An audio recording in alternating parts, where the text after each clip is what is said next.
Hi everyone, thank you for hanging around. We've got the two directors of the film that we just watched, Durrance and Barak Goodman, and we thank you so much for coming. They've done a number of different documentary films over the years, including the Clinton for PBS American Experience, and also Cancer, the Emperor of All Maladies, and they did this film on gerrymandering. And you know, it's interesting that I really give you credit because this is such a fast-moving story, and there have actually been a lot of things different that have happened with redistricting ever since you finished this version of the movie just a few months ago, including a Supreme Court decision. When is the final version of the movie going to come out, and how will you update it to react to what's been going on? We actually already have updated it. We couldn't get the ending onto this version quite fast enough, the new ending. But we do, in the new ending, talk about the Supreme Court decision you alluded to. As we sort of predict in this version, as you all probably know, the Supreme Court and Justice Kavanaugh did, in fact, rule that federal courts have no business in the business of ruling and gerrymandering, so they basically opted out completely, leaving it to the states to do whatever can be done at this point. And that's essentially what we say in the new ending, and we show how many states are engaged now on this issue, how many people are out there fighting, and how successful some of these efforts have been and are continuing to be, as this lady alluded to. It's actually interesting coming up here in Virginia. Democrats are, I think the documentary shows, and I think we've seen that Democrats really care a lot about this issue, in part because they feel like they've been wronged by the redistricting process, particularly after the 2010 census. But we have a situation here in Virginia where there could be a voter issue about this in 2020, but the state legislature has to essentially pass it twice in order to actually get on the ballot. And in a couple weeks, the Democrats might take the state legislature, and then they would be open up to gerrymander themselves. So I guess we just have to see if they would actually go through with putting this ballot issue or this issue on the ballot. I think there's a debate among many Democrats. I mean, do we screw the other side? Do we take the opportunity to do exactly what they did to us? And then many people, Katie Fagan among them, saying, no, we've just got to do it right because it's about the future, it's about leveling the playing field, it's about setting fair rules against which everyone can run. And that's, I think, where we come down on the film. As someone who covers elections, I think it's easy to be very cynical, I think, about politics. But I found that Katie Faye as a person and as a character in this film to be really kind of a heartwarming, positive person, and the proof that you actually can do things to try to improve civic engagement in our government. How did you find Katie? Because you clearly had video of her really pretty early in the process after she started this. We did. I mean, that meeting you see in the church there is actually the first physical meeting that community people had.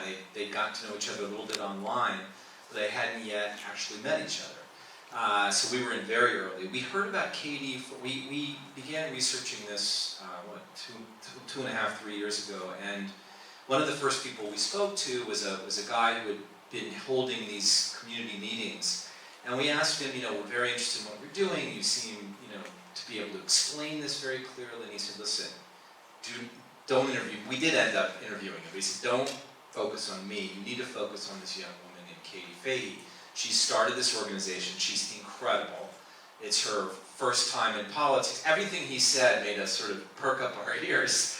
As documentary filmmakers, you look for a long time for a character like that. And we could tell from the moment we met her, nobody thought the same would work, including us, and frankly, including her.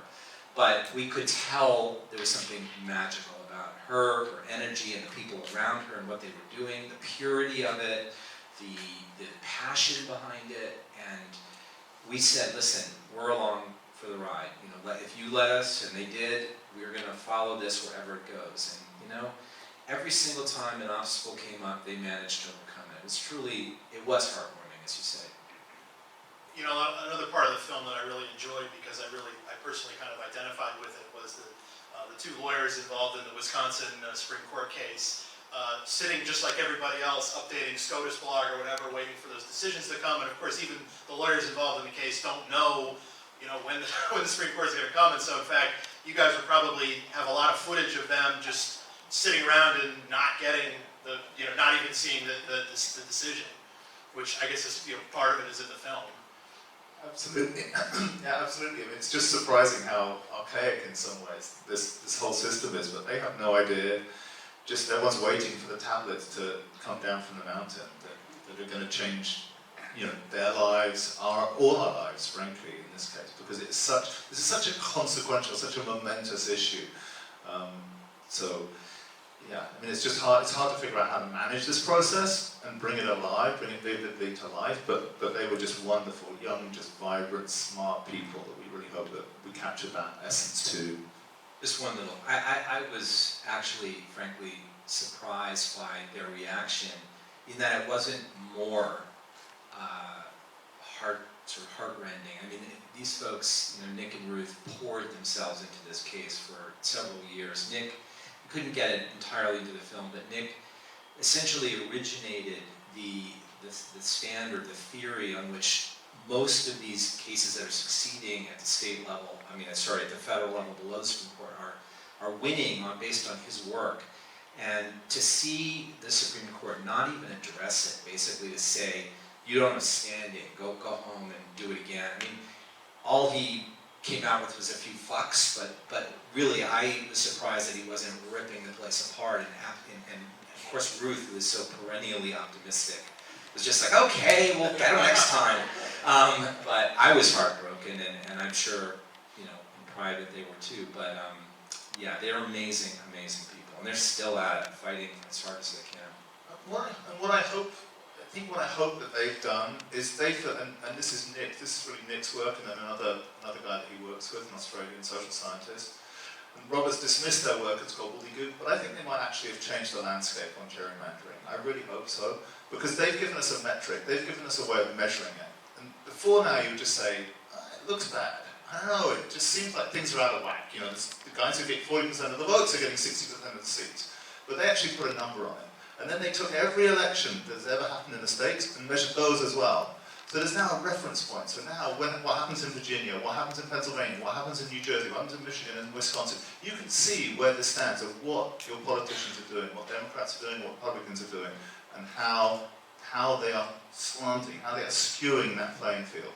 So I hope he might have lost this particular war, but he might well have won that battle. In Michigan, of course, the commission to draw the lines passed, and now they're trying to set it up. In fact, I think I just saw yesterday that they're starting to take applications for people to be on this commission. Are there any other updates from that process and how it's been received after it passed? Yeah, perhaps unsurprisingly, the Republican legislature has tried everything they can think of to block it after it passed. So they brought lawsuit after lawsuit. They claimed that it was discriminatory against people who are related to politicians because they're not allowed to serve on the commission. That's discriminatory. They tried to cut its funding. They call it a democratic gerrymander. It's the lengths to which these people go is beyond imagination, and it's even worse in North Carolina, where finally, in North Carolina, as you may know, the state Supreme Court ruled that the maps are completely illegal according to state law, overturned them, ordered the legislature to redraw them. There is no recourse for appeal above the state Supreme Court, so they have to. The Republicans are now saying, okay, we give up, we're going to redraw them fairly, but they're not. Now they're trying all sorts of new gimmicks to gerrymander. So it's like they cannot stop themselves. And I think there is, for people who want to reform this process, there is something of an even worse scenario in the Supreme Court, in which voter-approved commissions like the one in Michigan that just was approved, and also a much older one in Arizona that I think has been kind of a model for less partisan or nonpartisan redistricting, that the Supreme Court might actually say that because the Constitution effectively says that you could read it in a way that says only legislatures can sort of determine the membership of who gets elected to state legislatures, who gets elected to Congress, that they might say that voter-approved commissions like the one in Michigan and the one in Arizona actually would be illegal. And I'm wondering, did you, I don't think that was really addressed in the film, nor did it necessarily need to be, but is that something you've come across, from maybe pessimistic moments from people who are looking to reform this process? Well, what you didn't say is that only, 2-3 years ago, 4 years ago, the Supreme Court ruled that these citizen commissions are legal. 5-4 because of Justice Kennedy, they ruled that they are legal. Justice Roberts didn't like it. He wrote a scathing dissent. So now Justice Kennedy retires, Kavanaugh's in, people are afraid that they're going to revisit this case only a few years later and overturn it. And this is the Supreme Court majority that claims it respects precedent and stare decisis, as they call, But respects states' rights. and respects states' rights. But here they are about to possibly overturn their own decision from 4 years ago in order to wipe out any possibility that people like Katie and other concerned citizens can actually be part of the process. I hope that doesn't happen. Something tells me that Roberts might not go there because he cares a little bit, I guess, about seeming to be nonpartisan. But it is a concern, yeah. And it's also, the other thing that might put a brake on it is that it's not just states that you might think of as blue or purple that are doing this. There's a lot of red states as well. I think anywhere where people are looking at this, they find it unfair, as soon as they understand what's going on. So Wyoming is one of the states, for example, that's looking into doing an independent commission now. Iowa has a great system that's basically independent, slightly different model, but basically independent. Ohio, which used to be considered purple, most people don't think that it's purple, particularly purple now, has a system that is, independent, not as strong as the Michigan one, but is an independent commission. So it feels like there's this groundswell in many states, and particularly states where they can do these ballot initiatives, like Katie did, to do that. So I hope that helps put a bit of a brake on the Supreme Court stepping in so quickly to undo it. This point is brought up in the film by one of the opponents of the reform movement in Michigan, and it's essentially this idea that one of the problems that the Democrats have, particularly now as the Democratic vote has declined in small cities and rural areas across the country, and we've seen that, saw that pretty starkly, I think, in the 2016 election, but essentially this idea that the Democratic vote is sort of inefficiently concentrated and it contributes to some of their problems with districts. And one person who has talked about this theory a lot is a guy named Jonathan Rodden, who has a new book out called Why Cities Lose. I think it's pretty interesting, but he, let me just read what his sort of top line observation. He said, in many US states, Democrats are now concentrated in cities in such a way that even when districts are drawn without regard for partisanship, their seat share will fall well short of their vote share. And that effectively it might be, while both sides can gerrymander, it might actually be easier for Republicans to gerrymander if and when they have the power to do so. This is a canard that's been spread around by the gerrymanderers, that Democrats self-sort themselves, and that's why they lose. It's not because we're doing anything, it's because all Democrats live in cities. And the reason we know this isn't true is that there's a guy named Joey Chen, who's a computer,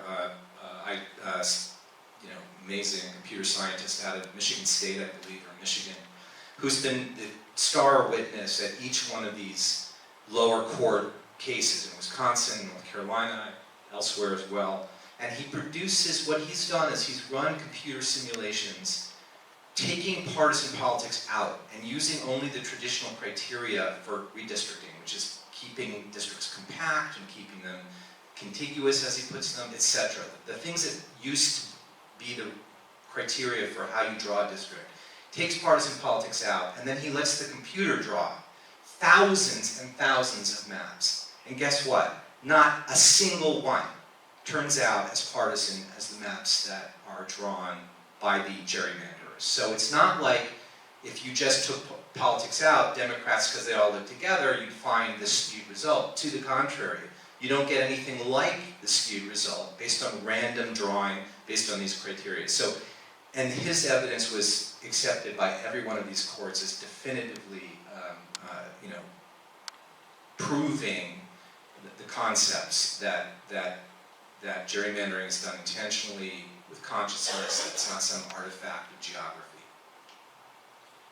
If you could create a national system for drawing districts at the congressional level and for state houses and state senates, would it look like what Michigan passed, or would it look like something different? I mean, do you think that there is a kind of a best practice for what these sorts of commissions or nonpartisan or less partisan processes should look like? I suspect that it's going to be the traditional American model, which is each state is going to find the way that works best for them, the way that can work best for them. As I said, Iowa has a great system. It's very different to Michigan's, but the outcome broadly is as fair. And I think if people are looking for fair outcomes, then they can find many different ways of getting there. You just need that will, and you almost just need to get over that hurdle once. And then once you're over it, then it's not like the promised land, but at least you're in a fair land. At least you're in a level playing field. And then people can fight. People can fight over the issues, but that's what they should be fighting at. They shouldn't be rigging the game before you even get to the vote. You shouldn't be, when you're voting, you should be voting to make a difference. Right now, that's not the case. The outcomes are preordained in almost every election. And we're just the unwitting fools going to the ballots and not realizing that. We'll have a little bit of time left, but we're happy to take any questions from the audience if anybody would like to ask. Is this film available that we could, disperse it to certain groups to educate people? It's being distributed by a company called Magnolia, which is a big documentary film distribution company. It's coming out in March in theaters all over the country. And if you have a special need for it, a screening of for whatever reason, you can email us, and I'll give you our email after, and we'll put you in touch with Magnolia, a participant, the producer, and they've been taking lots of inquiries and requests, and they'll definitely respond to you. So obviously there are a lot of political issues right now, or at least within the last 2 years, that are exceptionally salient to our country. What led you two, as documentary filmmakers, wanting to raise issue about a certain issue to pick gerrymandering as that topic? It started for us when Barak first read that book, Rat Vote, that Dave Daly, who's one of the main interviews in the film, talks about. And for us, I think what it did was just clarify a failure to understand why there were so many things going on that were disconnected from what was happening in Washington. I think this sense of alienation, this sense of polarization, the sense of people talking across each other was so pervasive. And for me, despite the accent, I spent a lot of time here sort of steeped in Washington and issues. And this was the first time where I understood why that might be happening. Because there was a reason for that disconnect, and it was a deliberate reason. It was almost as if we think of the people in Washington, the people in our state house and our state senate, one house of delegates, as being representatives. But they weren't. There was this interference, almost like this feedback between us and them that was distorting politics. So it's right, there's no discussion on gun control, on climate change, on so many issues that many people would like to see debated. It's just stymied, it's just never even going to get to first base. And I think this was the first one. It just seems so elemental and so fundamental to so many issues. Deal with that, and then these can rise to the surface, and then the nation can start debating them in the way that we should be, in the way that we used to, in the way that founding fathers did, and when these sort of great political meetings in the golden age of politics here. And that's what I think resolving this will enable. Again, not fully, there are many other issues, the Senate, the Electoral College, and so on, that lead to misrepresentation. But this seemed fundamental, and so a great place to start. Yeah, and I would just add that for me, reading that book, and I highly recommend it to anybody, I was just shaken by it, because I thought, I was naive. I thought, okay, we can disagree with each other and do disagree with each other, but at least we have one set of rules, an even playing field. Republicans and Democrats can fight it out between them, and if the left loses and the right wins, well, that's the will of the people, or vice versa. And I don't have to like it, and they don't have to like it, but whatever, it's democracy. And then to understand, and we all know there's money in politics, which is a gigantic problem, etc. But to understand how wrong that was, and how much it isn't an even playing field, and how much we, the citizens, and we, the people, don't really control what goes on in Washington or our state legislatures, don't really have that much say in it, was deeply upsetting to me. And I ran to Chris and I said, we've got to do this. And we went to Participant Media, which is an amazing company that does all the famous documentaries you guys have probably heard of. And they were saying, and they said immediately, we've wanted to do something on democracy, but we haven't heard yet what, and that's what we want to do. It was literally 30 seconds. We got to a yes, so that was amazing. There's actually one other thing that I think we both want to say as well. It wasn't just an explanation. What Dave Daly does is explain 2010. But I think for us, the reason to do it now, the other reason to do it now, is 2020. And you guys are all well informed. I would bet most people have no idea how important the 2020 elections are. They are being fought on 2010 maps. They are being fought on maps that are like this in almost every state. Pennsylvania is pretty much the only exception, which has managed in that tenure. And North Carolina, we hope it should, in that 10-year period. So these elections are hugely consequential. So it felt like getting this out now, getting it out in the primary season, to get people to understand how important. You can't just sit back in these elections. Everyone has to get out. And we heard the lady talking about Virginia. It's just massively important in every state to get out in 2020. It will set the tone for so much of this country's future. I think we're getting waved out of the back. Maybe one more. Thank you so much for doing this, for showing the characterizations, for showing how the people could do it at the grassroots. But I wish you had shown two things more, which was that we don't have compromise because of that. And you didn't show how candidates who are willing to do compromise just stop being in the political process. And only candidates who are way on one side or way on the other are getting into it, so we don't have compromise. And quite honestly, that's why I've been against gerrymandering. So I wish I had more on that. Heath Shooter in North Carolina, the football player who steps down. Right. I mean, to us that was emblematic of what is going wrong and why people like that feel that there's no future.